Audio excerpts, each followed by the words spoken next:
that you did? It's a dedication ceremony. Okay. And we have two ceremonies primarily. One is a cornerstone ceremony, which is, it's begun before the building is ever erected. And there's actually a cornerstone. In olden days, and still are in a lot of cases, the first stone of a building is laid in the northeast corner. Oh. And then the rest of the structure is built up from there. Oh. And the cornerstone is usually a hollow stone, or could even be a brick container. In some cases, it's actually a vault of some kind, a steel vault in more modern times, where they put different items to indicate the day, who may have been the officers, current events, a list of, in the case of D.L. Evans, officers of the bank at the time, and of course the members of the Grand Lodge who were there, and the lodges that participated. In this case, John's Lodge, Kinport 95. Okay. And so you do the cornerstone ceremony, and then later when the bank is completed, then or building I should say is completed, then you do the dedication? You can do both, but a number where we don't get involved until it is being constructed, or even after it's completed.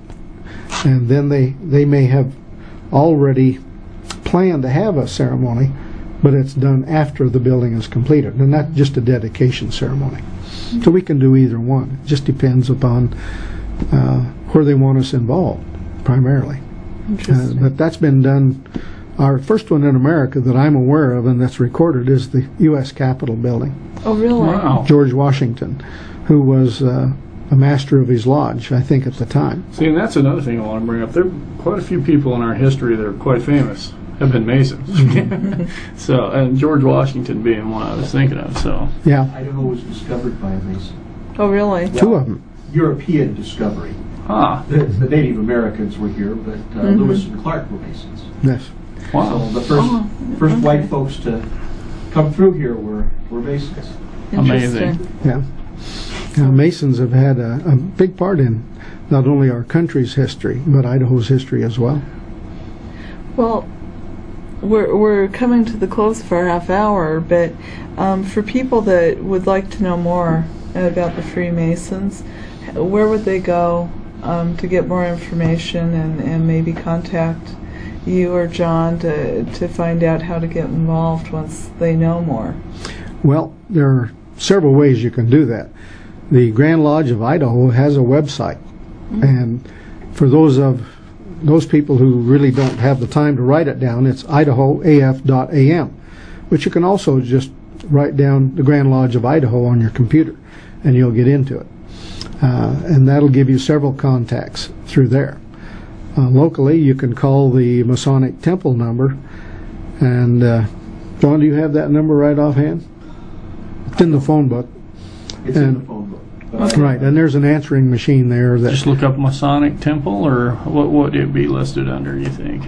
Masonic Temple. Masonic Temple, yeah. okay. Actually, if you look in the Yellow Pages, it's under fraternal organizations. Okay. And there's some numbers on there that will direct you to the secretaries of the lodges who will contact you. And if you Google search Freemasonry and have the next 100 years to search through it. Yeah. There's numerous places where you can get information. Or you can contact me.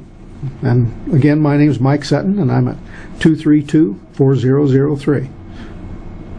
Well, we'll take you up on your challenge. We'll read the idiots and the dummies, and we'll have you back after we finish. And I'm sure that you'll find we'll have a lot different questions. But we really appreciate your time coming in and talking about an organization that a lot of people just don't know a lot about. Well, yeah. Well, and there's still, in a half hour, you of course can't cover everything. But I hope that we have at least interested enough people that they will ask more questions. And we're certainly available to talk with them. If not John and I, there's a lot of Masons who do have the time, and we'll take the time to talk to people individually, men, women, and children. Well, thank you very much, and we'll go ahead and go to break.